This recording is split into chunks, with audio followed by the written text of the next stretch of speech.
5 seconds. Inaugurating the meeting of the National Development Council on Education, the Prime Minister said, "Let me welcome you to this meeting, especially because we have been talking so much about our new education policy. After a lot of deliberations, we have put together a paper which is not yet the policy because the policy will have to be condemned out of this paper to be more concise and giving a specific direction. Perhaps the first point that we have tried to bring home in this paper is that education is very much a part of the development process.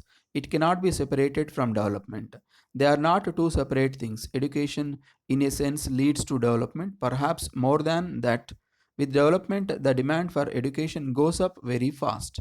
The education system as it exists today involves the states, the center, and the people, which means that whatever we put together here or put out from there must be such that all three are involved fully in its implementation.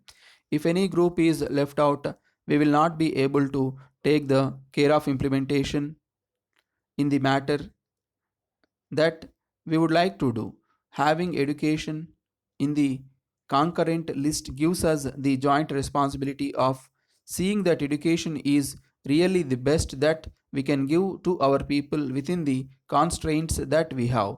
The objectives of education basically are freedom of the individual, a fulfillment in his life quality among all our people, excellence of each individual and collective self reliance, and perhaps most of all, national cohesion. We should develop facilities for education in a manner which would make education more productive in the sense that it breaks down our social, regional, and linguistic barriers. Education must make our people the masters of technology and not its slaves. We must not imitate. We must understand, modify, and use knowledge for our benefit and for the country's benefit. Education must fight injustice and superstition. It is for these reasons that one of the suggestions that we have made in this paper is to have a national core curriculum around which local subjects can be added. But the core will see that the direction is the same whether you are in any part of the country.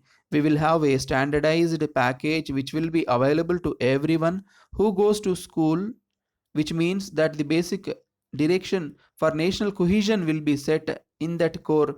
National cohesion, not just in terms of integration, but in a much broader concept of the full span of education. Education should be such that it builds the inner strength of our people.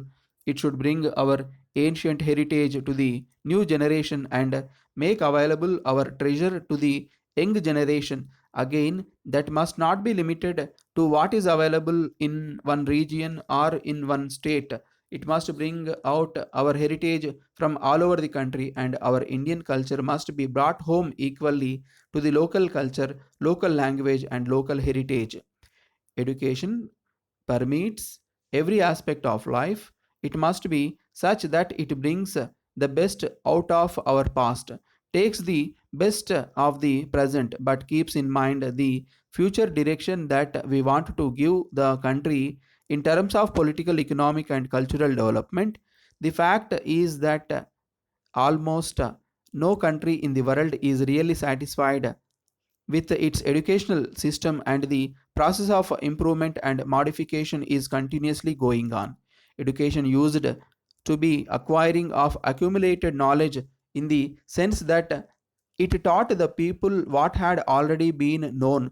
Of course, in a sense that should be done today as well. But today we must go beyond that. It is not enough just to teach the children the knowledge, the skills, the values that we have inherited.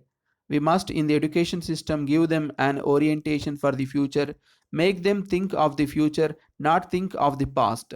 This is going to be a very difficult task for us to do in our education system, but unless we are able to do this, we will not be able to get the thrust in the development process, in our integration process that is really required. Future oriented education does not mean an entirely science and technology oriented education, although science and technology must be a part of it, it is a much broader concept.